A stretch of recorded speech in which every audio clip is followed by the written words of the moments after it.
Hi, welcome back. Well, the market is stable, so after 1% downtick that we had, we're not getting any worse.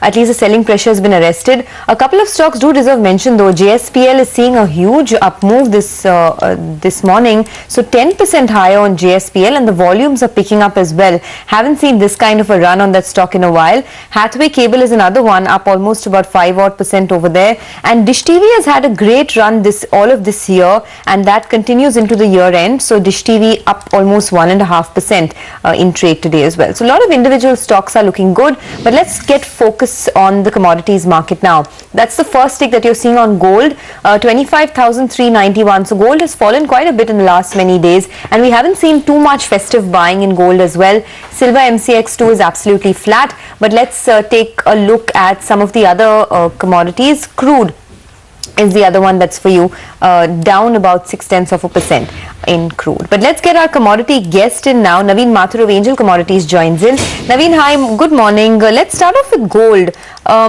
You have a sell call on gold for the morning, but what about retail investors who are looking to buy gold for the long run? Would you advise it? Thank you very much, and good morning to you, Sonia. I think the markets are looking bearish from here on. We continue to maintain the bearish view from the precious metals. And the fundamental factors we really all know about it is that the dollar's strength is creating pressure. Plus, the risk-averse asset classes are not doing too great. The inflation across the globe is also pretty much on the low side. So the demand of precious metal to hedge against inflation also is not picking up. As you rightly pointed out, the physical demand also in this session did not do well versus previous years. The prices, in spite being low, the people didn't so much of the buying happening. With all these factors, we feel that the markets would trade lower on account of the stronger dollar and a higher probability of a rate hike by the U.S. Federal Reserve. Technically, therefore, we would recommend to sell the gold December contract at around 25,400 to 450, stop loss at 25,600, and targets at the range of around 25,150 to 100 levels. Hi, Naveen, what's the intraday strategy on crude oil? The crude also is bearish, pretty much a bearish trend continuing there. So the technical strategy would be to sell the contract of November on the MCX at around 2,800 to 820. The target would be 2,700, and the stop loss to be maintained for this trade would be at around 2,860.